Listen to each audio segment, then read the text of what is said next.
Bonjour à tous et bienvenue à ce webinaire sur la modélisation de systèmes de communication dans MATLAB. Je m'appelle Cynthia Cudicini et je suis ingénieure d'application chez MathWorks. Alors pour cette présentation, j'ai choisi de prendre en exemple le standard 4G LTE, puisque c'est la dernière version des standards de communication mobile, et nous verrons pourquoi MATLAB est de plus en plus utilisé pour concevoir ce genre de système de communication. Donc pour que cette présentation soit plus concrète, je vais l'articuler autour d'un cas d'étude qui va être justement la modélisation d'un système 4G LTE dans MATLAB et plus précisément de la couche physique downlink. Et en fait, on va voir ces trois points que sont la modélisation et la simulation de ce système. Ensuite, ce qu'on peut faire pour accélérer les simulations, parce qu'elles vont devenir complexes et gourmandes en temps de calcul. Et enfin, comment on va aller au niveau implémentation sur une cible hardware. Alors LTE, ça signifie Long Term Evolution. Donc la 4G LTE et sa version plus récente LTE Advanced, c'est le dernier maillon de l'évolution des standards de communication sans fil. Donc pourquoi ce standard a-t-il été introduit? Eh bien, il y a de plus en plus d'utilisateurs et de plus en plus d'applications qui demandent un grand débit, comme par exemple du streaming vidéo, l'accès au web. Et qu'est-ce qui rend ce nouveau standard si spécial? Eh bien, pour la première fois, c'est un vrai standard commun à tout le monde. Europe, Amérique du Nord, Asie se sont enfin assis à la même table pour définir un standard. Et on a aussi enfin un vrai standard mobile à très haut débit. Donc la première version du LTE, qui est sortie en 2010, affichait un débit de 100 mégabits par seconde. Et le LTE Advanced nous promet du 1 gigabit par seconde. Donc ça, c'est plutôt impressionnant pour un mobile, surtout si on le compare aux 2 mégabits par seconde de l'UMTS, qui a été déployé il y a à peu près 10 ans. Alors qu'est-ce qui s'est passé en 10 ans pour arriver à un tel résultat, à de tels débits? Eh bien, tout d'abord, c'est grâce à l'intégration d'algorithmes sophistiqués, comme l'OFDM, le MIMO et les turbocodes. Donc OFDM, ça veut dire Orthogonal Frequency Division Multiplexing. Ça permet de s'occuper efficacement d'un des challenges des communications sans fil, qui est le phénomène d'évanouissement dû au trajet multiple, multipath fading en anglais. Alors comment? En codant les signaux numériques par répartition en fréquences orthogonales sous forme de multiples sous-porteuses. Et ça, c'est le meilleur moyen pour lutter contre les canaux sélectifs en fréquence, qui vont se manifester en présence de ces trajets multiples et à haut débit. Donc MIMO, ça signifie Multiple In, Multiple Out. C'est basé sur l'algèbre linéaire avancée et ça utilise plusieurs antennes pour booster le débit de données. Et les turbocodes, ce sont une évolution des techniques de codage convolutif qui va permettre de s'approcher de la limite de Shannon en termes de capacité de canal. L'autre avancée qui a permis au LTE de voir le jour, c'est l'utilisation plus intelligente des ressources et de la largeur de bande, comme par exemple une modulation qui s'adapte à la qualité du canal. Alors quel est le profil des utilisateurs de MATLAB qui s'intéressent au standard LTE? Donc il y a tout d'abord les chercheurs qui doivent définir le futur de ces standards, donc la 5G, la 6G. Il y a ensuite les professeurs et les étudiants qui veulent apprendre l'état de l'art sur ces standards et qui veulent modéliser et simuler pour mieux comprendre de quoi ils retournent.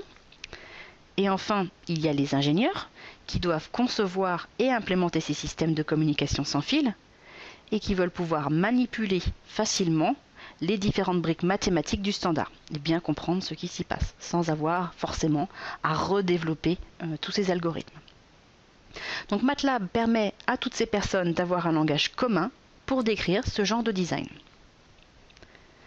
Donc en général, vous allez partir d'une spécification pour arriver par exemple à un code VHDL que vous allez implémenter dans un FPGA et qui sera ensuite placé dans une station de base ou dans un mobile.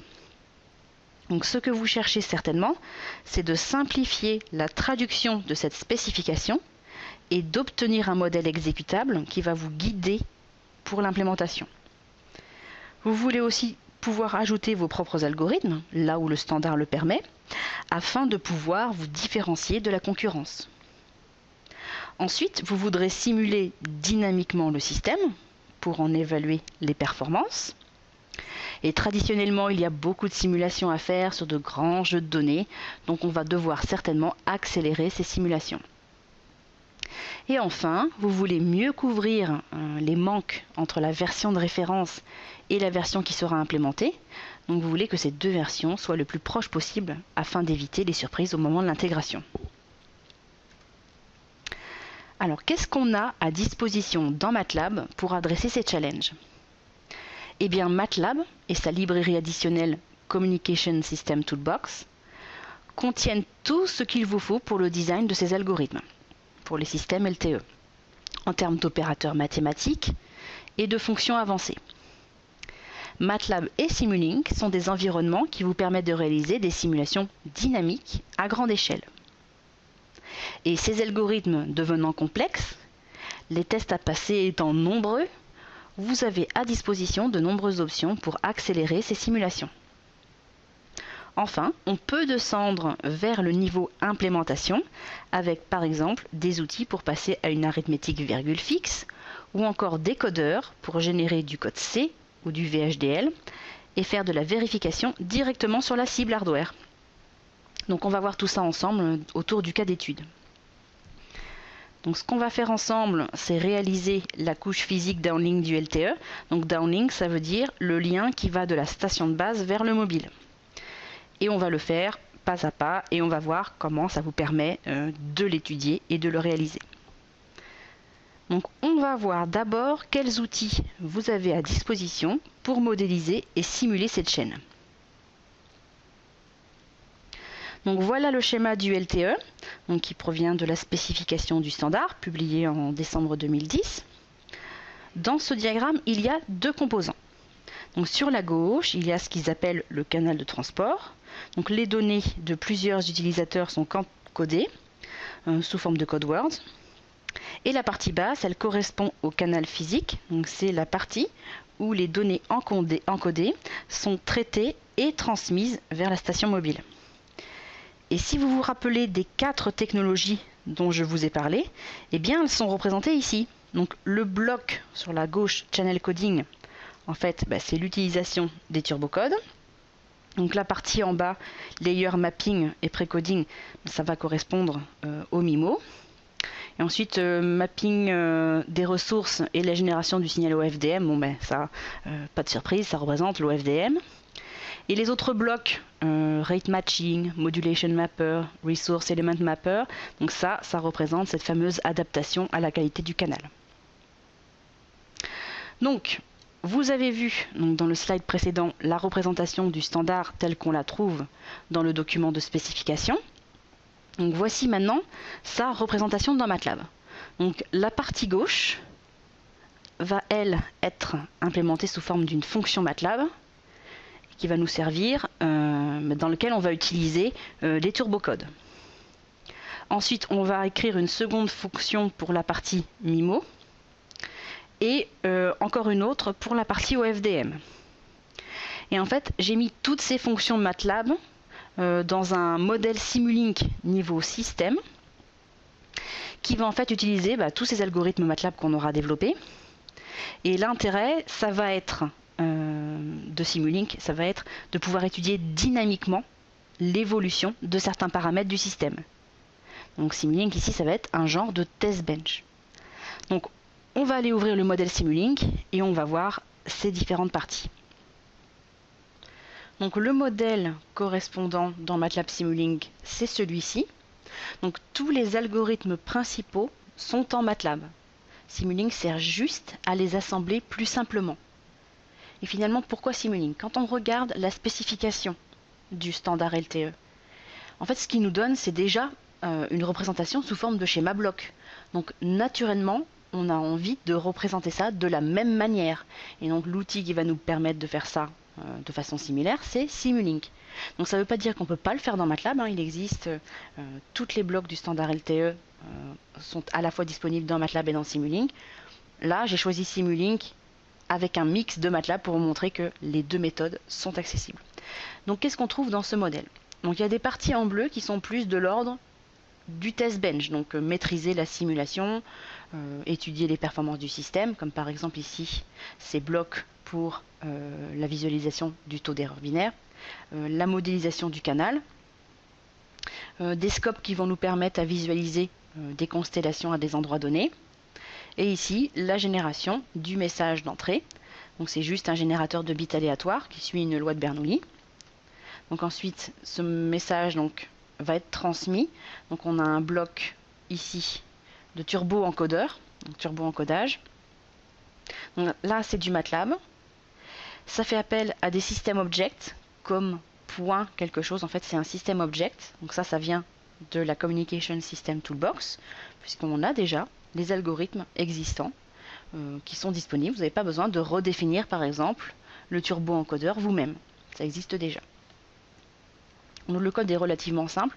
On aura l'occasion de revenir dessus tout à l'heure. Ensuite, on a la partie MIMO ici, avec le layer mapper. Donc le layer mapper, c'est très simple, hein, c'est juste un switch case. Et ensuite, on a la partie multiplexage spatial, avec la définition des matrices de précodage. Ensuite, on aura la partie OFDM, donc le Resource Element Mapper, et la partie OFDM en émission. Et ensuite, le signal va passer dans le canal avec un modèle d'évanouissement. Le canal ici, on a la possibilité de changer son SNR en décibels, donc pour un peu étudier l'effet de la qualité du canal sur notre chaîne de communication. Et ensuite, il y a la partie réception. Donc rapidement, il y a l'OFDM RX. On va extraire les données, ça va passer dans la partie MIMO. Ça va être démodulé. Et ensuite, on va venir analyser le taux d'erreur binaire entre la partie émission et la partie réception. Donc ce modèle Simulink, il nous sert à décrire plus facilement la manière dont est configurée la simulation. Parce qu'on peut changer, comme on l'a vu ici, les paramètres très simplement.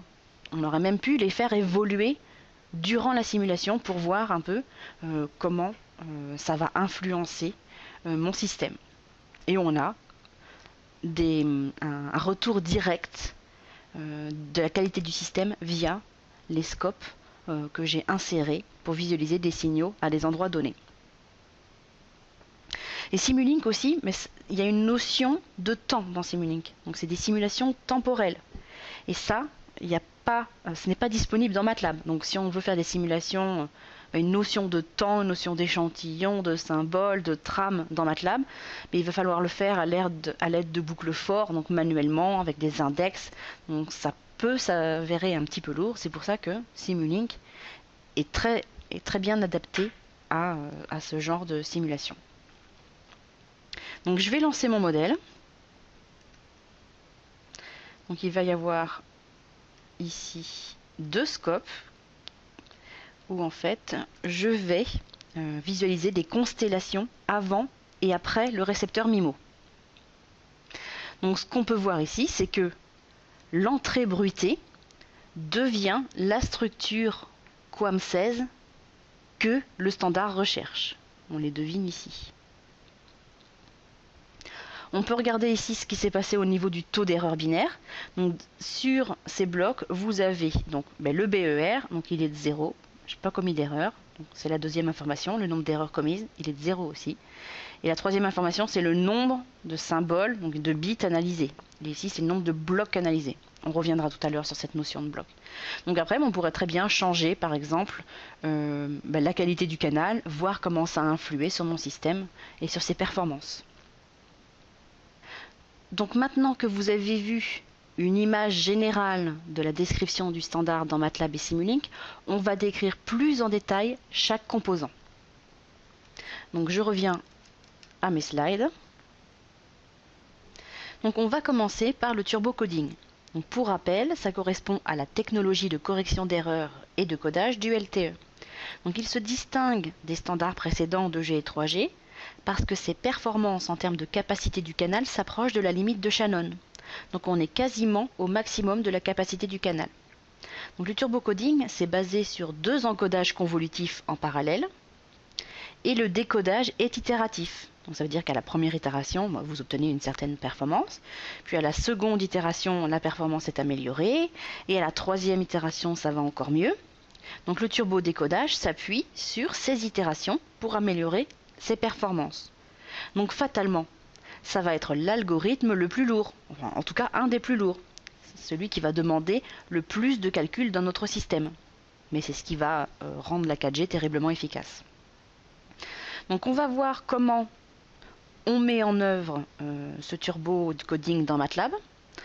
Donc dans la fonction que je vais utiliser, vous allez voir que pour appeler ces différents algorithmes pour les communications, je vais utiliser des structures spéciales qui sont présentes dans la Communication System Toolbox, donc en fait qui sont présentes dans toutes les systèmes Toolbox et qui s'appellent les System Objects. Donc pourquoi utiliser des System Objects plutôt que des fonctions MATLAB? Eh bien les System Objects sont bien plus efficaces et bien plus optimisés. Et ils sont très modulaires et ils permettent un peu de construire un système sous MATLAB à la manière dont on le ferait dans Simulink. Donc dans mon script, je vais mettre en œuvre différents algorithmes de codage. Tout d'abord, je vais utiliser une version basée sur d'anciens standards qui vont utiliser du codage convolutif et du décodage Viterbi, basé sur ce qu'on appelle du hard decision decoding. C'est-à-dire que quand le démodulateur prend le signal, il va le transformer ensuite de bits qui sont envoyés au Viterbi pour décodage. Donc, voici le premier algorithme qui utilise cette forme-là. Donc, vous voyez ici l'utilisation de System Object. Donc, c'est un objet qui a des propriétés et des méthodes associées. Donc, il faut d'abord l'instancier. Et on n'a pas envie d'instancier l'objet à chaque fois qu'on appelle la fonction. Donc on rend ces objets persistants. Donc persistant, c'est un mot-clé dans MATLAB qui veut dire que l'état de ces variables sera conservé entre les appels à la fonction. Donc vous voyez des systèmes objects, il y en a beaucoup. Donc pour construire ma chaîne, j'ai plusieurs systèmes objects à disposition. Donc modulateur PSK, le démodulateur correspondant, que j'ai initialisé avec la méthode hard decision. Donc je configure juste une fois. J'aurai besoin aussi d'un canal bruité, d'un utilitaire pour calculer le taux d'erreur binaire. Et après, j'ai besoin de mon encodeur convolutif et de mon décodeur Viterbi. Donc ensuite, dans mon script, j'initialise quelques paramètres, comme par exemple la taille de la trame, la valeur du SNR, qui va me servir ensuite à alimenter la variable EBNO de mon canal bruité. Et ensuite, j'ai la boucle while qui va processer toutes les données. Donc tant que je n'ai pas commis le maximum d'erreurs et tant qu'il y a des choses à processer, je génère le message d'entrée à l'aide de la fonction rand_n. Ensuite, ces données vont être passées à travers toute la chaîne. Et je vous disais, c'est un peu comme dans Simulink. Donc dans les systèmes objects, il y a une méthode qui s'appelle step. Et en fait, la méthode step permet d'appeler l'algorithme. Donc une fois que j'ai mes données, je vais, entre guillemets, stepper dans mon encodeur convolutif et je vais lui donner mes données. Donc ça va me sortir un signal U1. Donc maintenant que j'ai U1, il faut que je module. Donc U1, je vais le donner, donc je vais appeler la méthode step, sur l'objet modulateur. Donc ça me donne cette variable en sortie que je vais passer dans mon canal. Ensuite, les données bruitées, qui sortent du canal, je vais les donner au démodulateur, je suis de l'autre côté de la chaîne. Et mes données démodulées, je vais les donner au Viterbi. Et ce qui sort du Viterbi, je vais le donner à l'utilitaire pour le calcul du taux d'erreur binaire. Donc, je vous ai mis dans les slides le résultat de la simulation. Donc voilà, ça c'est la première méthode, c'est l'utilisation de l'encodeur convolutif et du Viterbi décodeur avec la méthode hard decision. Et donc on obtient ce résultat. Donc en bleu, c'est les résultats théoriques dont on aimerait s'approcher, et en rouge, ce sont les résultats de la simulation. Donc on s'approche bien de la théorie, mais les performances de cette méthode ne sont pas franchement très impressionnantes. Donc maintenant, on va essayer de faire mieux, comme par exemple ce qui est fait dans les standards 3G, et ça va être basé sur un concept de décodage soft decision. Donc ça veut dire que quand vous recevez votre signal à la sortie du démodulateur, ça vous donne des probabilités. Donc au lieu de vous dire j'ai un 0, j'ai un 1, c'est plutôt voilà la probabilité que ce soit un 0 ou que ce soit un 1. Et c'est ce qui va être fourni au décodeur Viterbi. Et ça va permettre au Viterbi de décoder plus efficacement. Donc voici la fonction correspondante. Donc en fait c'est quasiment exactement la même. On a juste changé quelques configurations, comme par exemple ici le démodulateur. On lui dit de ne plus sortir des 0 et des 1, mais des probabilités. Et ce qu'on a changé aussi, c'est au niveau du Viterbi, on a changé pour du décodage Soft Decision. Et ensuite, la boucle est exactement la même. Donc si on lance cette fonction, on va obtenir le résultat suivant. Donc ça c'est un rappel des deux choses que j'ai changées dans mon script. Et le résultat, c'est celui-ci.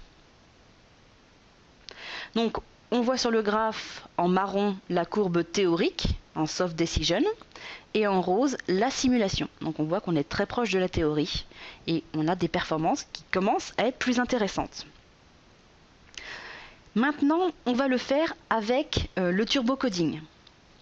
Et on va toujours utiliser cette même méthode d'utiliser des probabilités en sortie du démodulateur. Donc, le code, il est là. Donc là, j'ai juste créé mes systèmes objects turbo-encodeur et turbo-décodeur. Donc j'ai toujours mon canal, mes modulateurs et démodulateurs QPSK. Donc avec mon démodulateur qui sort toujours des probabilités. Donc là, la boucle de traitement, mais c'est toujours la même chose. C'est toujours générer le message d'entrée et stepper dans tous les différents algorithmes de la chaîne. Turbo-encodeur, modulateur, dans le canal, on démodule, ça passe dans le turbo-décodeur et on analyse le taux d'erreur binaire. Et le résultat, c'est celui-ci.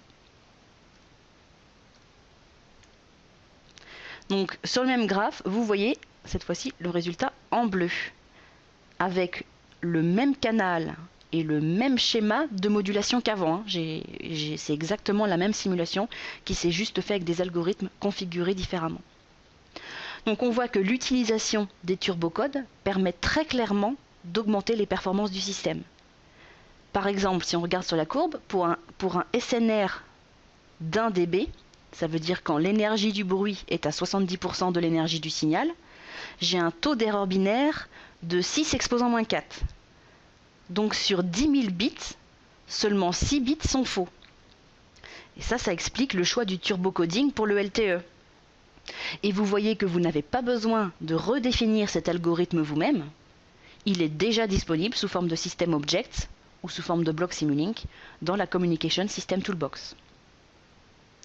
Donc la deuxième technologie importante, c'est l'OFDM.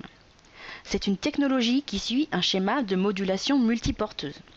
Donc on va répartir sur un grand nombre de sous-porteuses le signal que l'on veut transmettre. Et pour que les fréquences de ces sous-porteuses soient le plus proches possible, et donc transmettre le maximum d'informations sur une portion de fréquence donnée, l'OFDM utilise des fréquences orthogonales entre elles. Et ceci permet aux signaux des différentes sous-porteuses de se chevaucher, mais grâce à l'orthogonalité, ils n'interfèrent pas entre eux. Cette méthodologie permet de rendre le système robuste au multipass fading et va utiliser des égaliseurs dans le domaine fréquentiel qui vont être peu complexes. Donc regardons d'un peu plus près ce problème de multipass fading qui va conduire à un évanouissement sélectif en fréquence. Donc prenons par exemple une cellule avec sa station de base et son mobile. Quand le signal est transmis de la station de base vers le mobile, il n'y a pas en fait qu'un signal qui est reçu, parce qu'il y a des réflexions, comme par exemple sur des bâtiments, et donc le mobile reçoit plusieurs copies. Et ces copies arrivent à différents instants. Donc, ils ont donc différents gains d'atténuation et différents retards. Donc le signal au niveau du mobile est une sorte de somme de toutes ces copies. Donc en fait, ça correspond à une convolution dans le domaine temporel du signal d'entrée avec la réponse impulsionnelle du canal.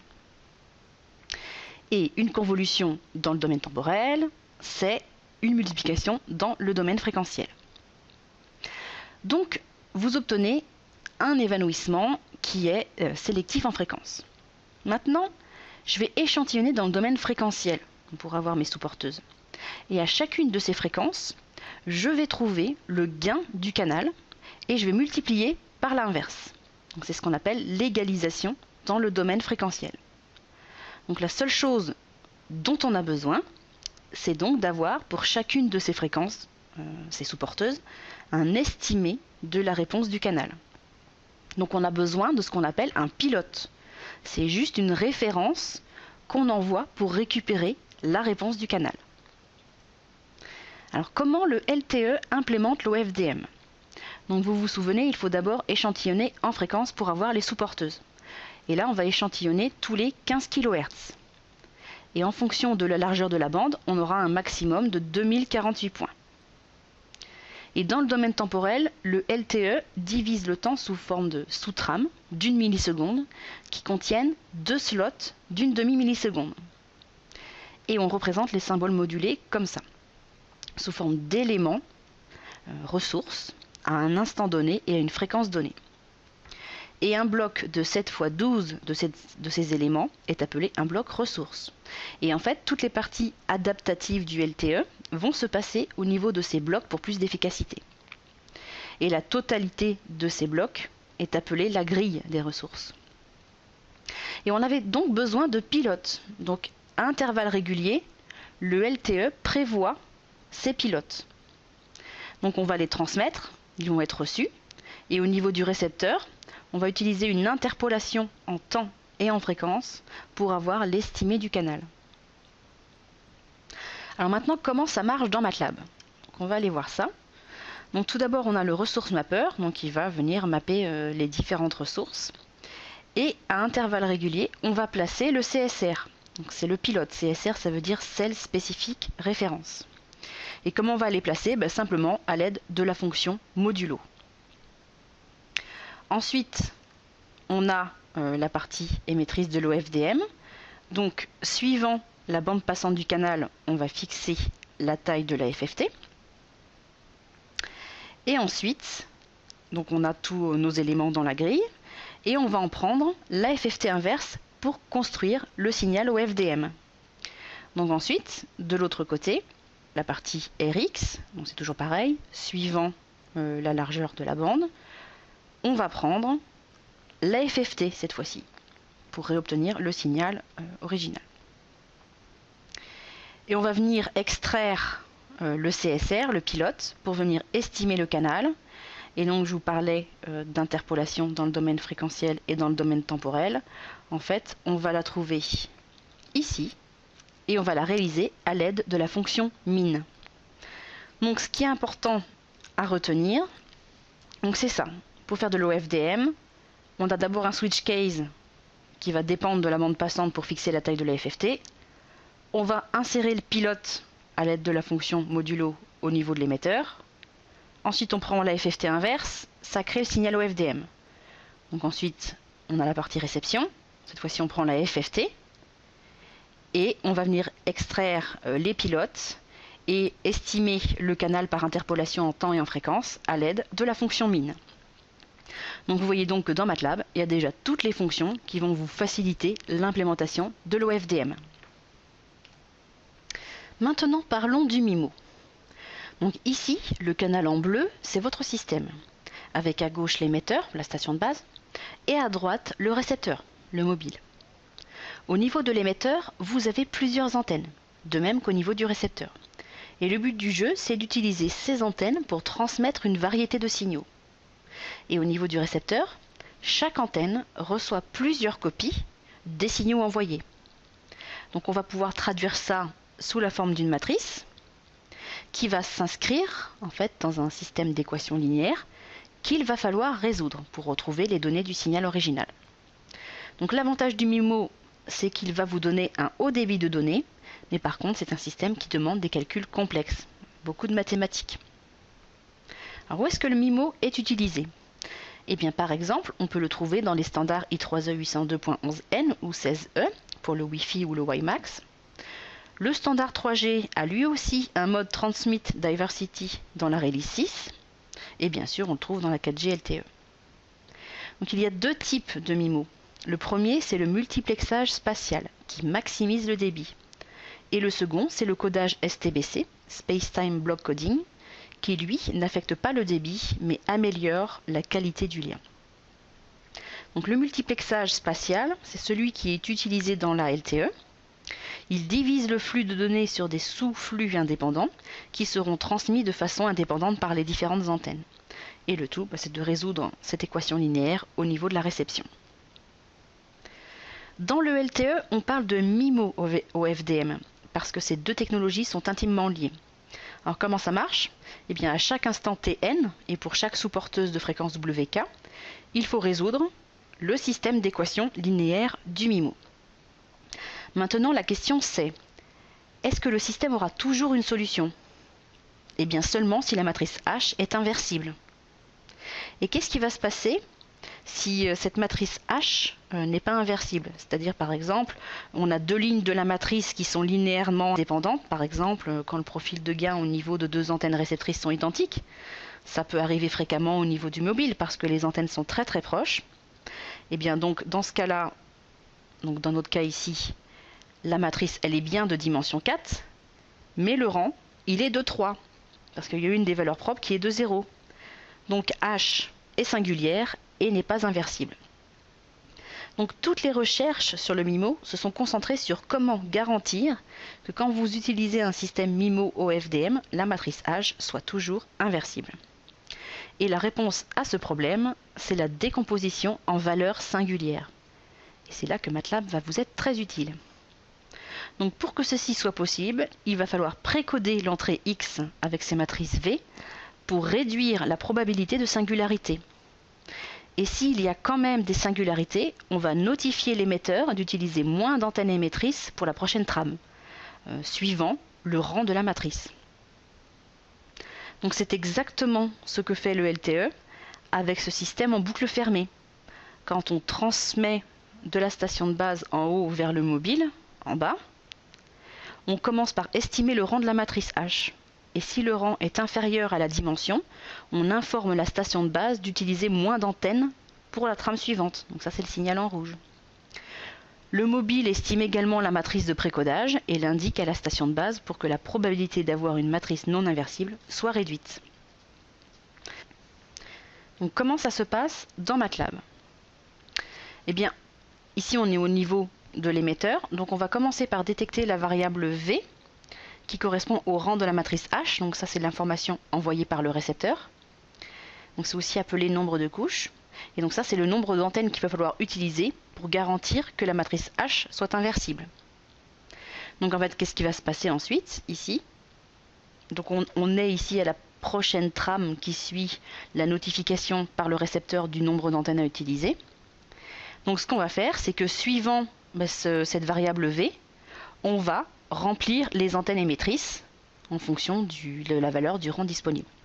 Donc là, on voit que ça se fait très simplement avec MATLAB. Donc, ce qu'il faut retenir, c'est ça. C'est au niveau du récepteur, on détecte V qui est le rang de la matrice H. Cette information, on la donne au transmetteur qui, à la trame suivante, suivant cette valeur de V, va remplir le bon nombre d'antennes émettrices en fonction du rang disponible. Donc maintenant, parlons de cette dernière partie qui est l'adaptation du lien. Donc il y a quelques exemples. Ça peut être par exemple une adaptation de la modulation. Donc UPSK, QAM16, QAM64. Et ensuite, c'est le codage qui peut être adapté pour le turbocodeur, avec des taux de codage pouvant aller de 1.13 à 12.13. Le MIMO, on en a suffisamment parlé avant. Et enfin, la bande passante peut être aussi adaptée. Donc ça y est pour la partie modélisation et simulation. Donc on a vu les 4 technologies les plus importantes. Turbocodage, OFDM, MIMO, adaptation intelligente, et comment elles peuvent être facilement exprimées dans MATLAB, et comment on peut se servir de Simulink pour les connecter entre elles et avoir une vue système plus facile à manipuler et à étudier. Donc on a vu que les systèmes et les algorithmes qui le composent sont relativement complexes dans ce standard de communication. Donc comment va-t-on pouvoir y remédier? Dans MATLAB, vous avez 4 options à disposition pour vous aider à résoudre ce problème. Tout d'abord, l'accélération des simulations peut passer par l'utilisation des systèmes objects à la place des fonctions MATLAB. Ils sont bien plus efficaces et plus faciles à manipuler que des fonctions MATLAB. Et en général, ils sont aussi beaucoup plus rapides. C'est surtout le cas pour les systèmes de communication. Les systèmes objects, on peut les trouver dans les systèmes toolbox, comme par exemple la Communication System Toolbox, on l'a vu, mais encore dans la DSP System Toolbox. La seconde solution, c'est le calcul parallèle. Donc si vous avez des tâches indépendantes, ça peut être par exemple les itérations d'une boucle for dans une simulation du type Monte-Carlo, vous pouvez les exécuter en parallèle en les envoyant sur les différents cœurs de votre machine ou sur les différents nœuds d'un serveur de calcul. Donc pour faire ceci, vous aurez besoin de la Parallel Computing Toolbox. La troisième solution, c'est de générer automatiquement du C à partir de votre code MATLAB, donc à l'aide d'un outil qui s'appelle MATLAB Coder, ainsi qu'une fonction MEX qui vous permet d'interfacer le code C généré avec MATLAB. La fonction qui est générée, la fonction MEX, elle tourne alors à la vitesse d'un code compilé, et là aussi pour les systèmes de communication, ça rend les simulations plus rapides. Et enfin, la quatrième solution, c'est de passer par l'utilisation des GPU. Donc ce que je vais faire, c'est d'abord vous montrer une démo qui utilise les 3 premières solutions et qui les compare entre elles. On va faire ça sur un exemple simple pour aller assez vite. Et ensuite, on verra un exemple à part pour les GPU. Donc allons voir cette démonstration. Donc c'est juste une simple chaîne de communication que je vais définir une fois avec des fonctions MATLAB, ensuite avec des systèmes objects, ensuite je vais en générer du C et je vais les paralléliser sur 2 cœurs de ma machine et on va voir les différences en termes de performance. Donc la première version, c'est celle-ci, c'est celle qui utilise les fonctions MATLAB de la Communication System Toolbox, pas les systèmes objects. Donc c'est très très simple. Après avoir défini quelques paramètres, on va juste générer un message, on va passer dans l'encodeur convolutif, on l'entrelace, on module, ça passe dans le canal. Donc si il y a un MIMO encodeur, canal MIMO, le canal bruité, le MIMO décodeur, on démodule, on désentrelace et ça passe dans le décodeur Viterbi. Ensuite, il y aura cette seconde version, c'est exactement le même algorithme, mais vous voyez qu'il utilise les systèmes objects à la place. Donc au lieu d'utiliser la fonction par exemple Viterbi décodeur, VitDec, ici on utilise le système object comme point Viterbi décodeur, qu'on déclare en persistant pour ne pas avoir à le réinitialiser à chaque appel à la fonction. Et la chaîne est identique avec l'appel à la fonction step sur chacun des objets de la chaîne de communication. Et ensuite, c'est à partir de cette version-là dont on va générer du code. Donc, je vais les lancer les uns après les autres. Donc, la première version risque d'être un peu lente. Donc, il va falloir attendre un petit peu. Et donc le but du jeu, c'est de vous montrer que déjà les systèmes objects vont pouvoir vous aider à aller plus vite. Donc les systèmes objects, c'est exactement dans la même toolbox. Les fonctions MATLAB que j'utilise là, les systèmes objects que j'utiliserai après, font partie de la même toolbox. Donc rien qu'à l'intérieur du même produit, vous avez déjà des solutions pour accélérer les simulations. Bien sûr, après je vais utiliser le MATLAB Coder et la Parallel Computing Toolbox, qui sont des produits à part. Donc regardons les performances de cette première version. Donc la boucle de traitement s'est exécutée en 32 secondes à peu près. Donc ça nous donne une base. Donc maintenant, je vais exécuter la seconde partie de l'algorithme. Voilà, donc ça, ici je lance la version System Object. Donc on va voir si la simulation est un peu plus rapide. Et visiblement, ça a l'air d'être le cas. Et si on regarde les chiffres, le benchmark, on voit qu'effectivement, c'est exécuté en à peu près 8 secondes. Donc il y a un facteur 4 déjà au niveau de la différence entre utiliser des fonctions MATLAB et utiliser des systèmes objects. Donc vous voyez, un facteur 4, c'est un gain non négligeable. Maintenant, je vais générer du code. Donc je vais avoir besoin de MATLAB Coder. Donc ici, j'utilise MATLAB Coder en ligne de commande. Donc l'instruction CodeGen, je lui fournis le fichier MATLAB à générer. Et ici, c'est une configuration par défaut. Ça veut dire qu'il va me générer aussi un fichier MEX. Donc le fichier MEX, c'est celui que j'appelle ici. C'est celui qu'on retrouve ici, le point MEX W64, parce que j'utilise une machine Windows 64 bits. Donc ça, c'est du C plus de l'interfaçage pour pouvoir l'appeler depuis MATLAB. Donc maintenant, ici, j'appelle le C à la place d'appeler le MATLAB. Donc on va voir si c'est plus rapide. Effectivement, ça tourne en à peu près 2 secondes. Donc j'ai un facteur 14, un peu plus de 14 par rapport à ma version originale. Donc là, l'accélération commence à être extrêmement intéressante. Au passage, on peut regarder le code généré. Je vais prendre par exemple la fonction principale. Donc c'est du C vraiment très lisible, commenté. Donc si vous avez mis des commentaires dans MATLAB, vous retrouverez ces commentaires dans le code C généré. Ça ne dépend d'aucune librairie, donc ça vous pouvez le prendre et en faire ce dont vous voulez. Donc le compiler avec votre compilateur pour votre application ou l'implémenter. Donc maintenant, la dernière étape, c'était appeler, utiliser la Parallel Computing Toolbox. Et en fait, comme mes boucles ici, dans mon for, elles sont indépendantes, je change juste un paramètre et je réexécute. Donc c'est un peu du Monte Carlo. Donc c'est ce que je vais faire ici, en appelant la Parallel Computing Toolbox. Donc j'ai juste remplacé le for par un par for, parallèle for. Donc je le fais sur la version MEX de mon fichier. Donc chaque itération va partir sur des cœurs différents. Donc j'en ai 2, donc elles vont être séparées sur les 2 cœurs. Donc avant, il faut que j'ouvre une connexion sur les 2 cœurs de ma machine. Donc c'est l'objet ici du MATLAB Pool Open. Et ici, vous voyez qu'apparaisse un petit 2 qui me dit que une connexion sur 2 cœurs a été ouverte. Maintenant, je réexécute ma boucle. Je fais le benchmark et j'arrive à du 1,7 secondes, soit un facteur d'accélération de plus de 18 par rapport à ma version originale.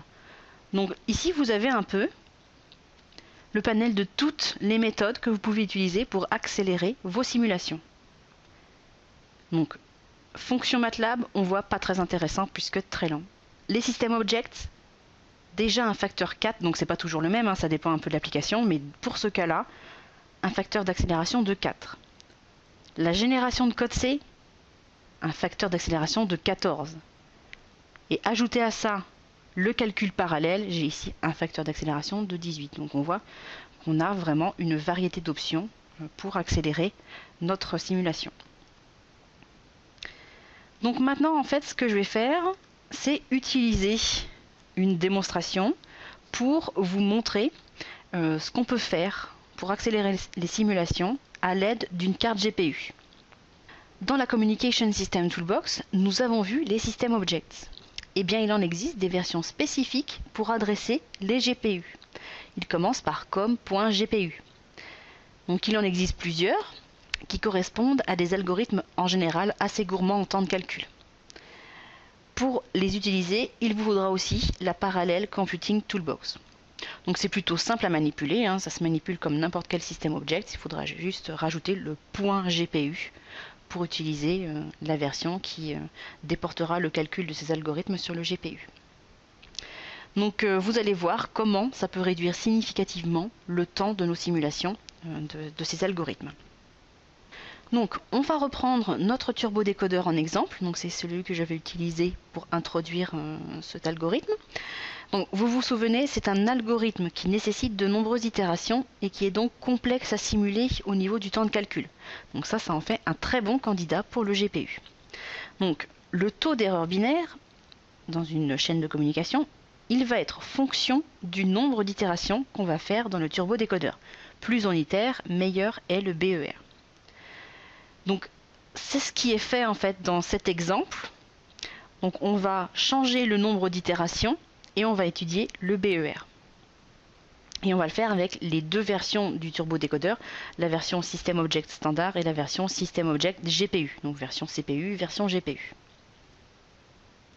Donc la version CPU correspond au System Object comme .turbodécodeur et la version GPU correspond au System Object comme .gpu.turbodécodeur.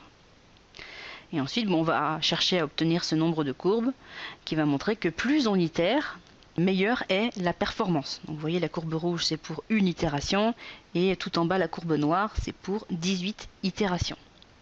On va pas simuler ensemble, parce que vous allez vite comprendre que c'est très très long.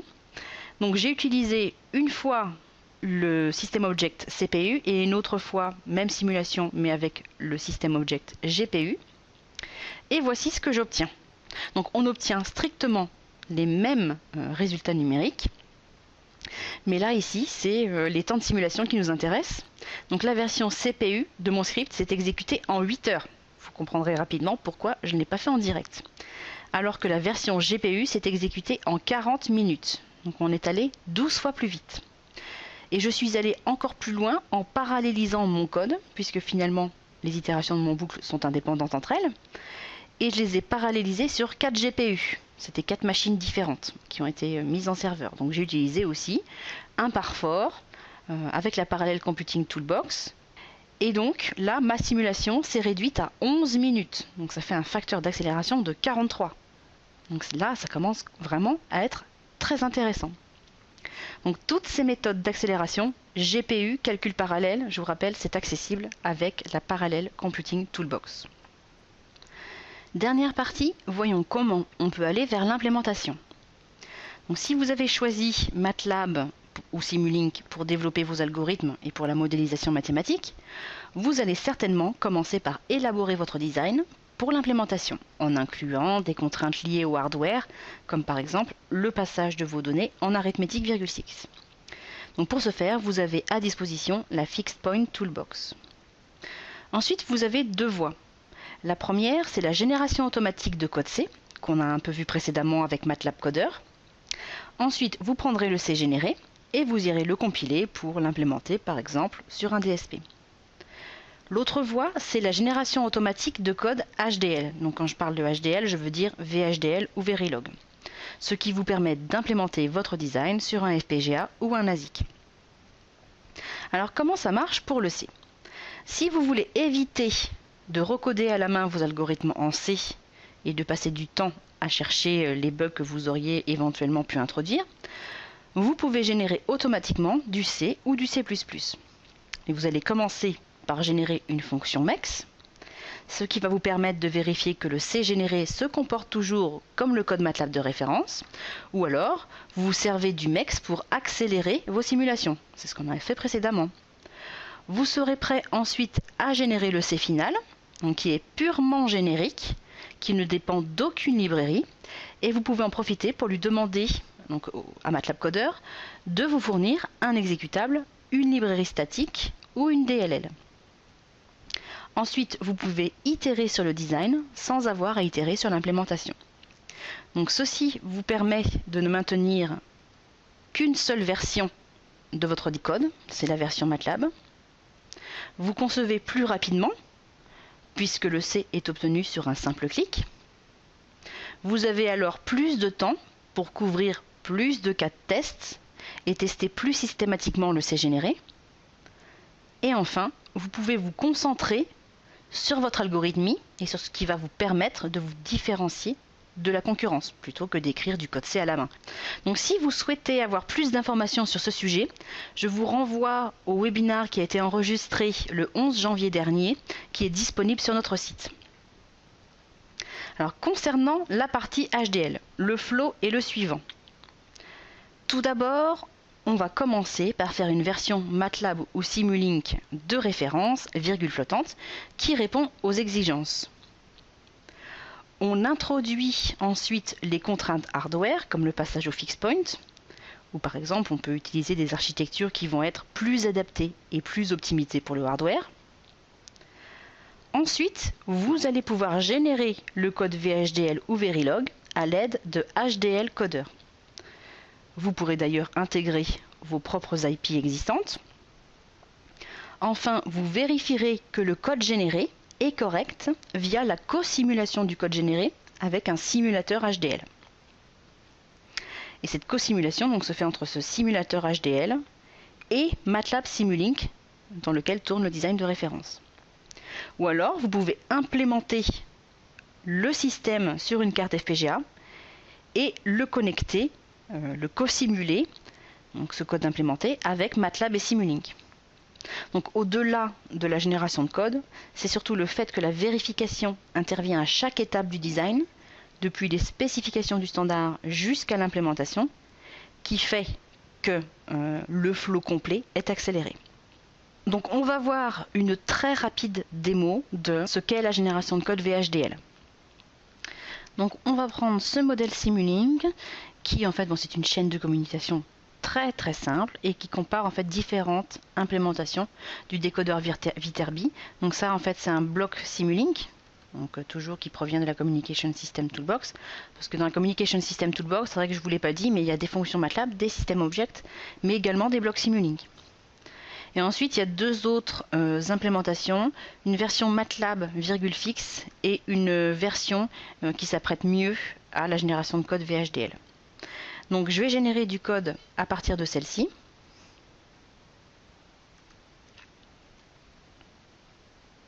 Et on va voir à quoi ressemble le code VHDL généré. Donc on a ce rapport qui va nous servir à naviguer dans le code généré. Par exemple, prenons cette fonction-là.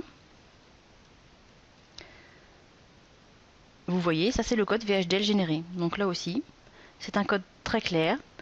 Donc j'ai généré du code à partir de fonctions MATLAB qui est intégrée à Simulink. Donc les commentaires de la fonction MATLAB sont également reportés dans le code HDL généré. Avec une chose intéressante dans Simulink, c'est un lien en fait entre le code généré et le modèle original.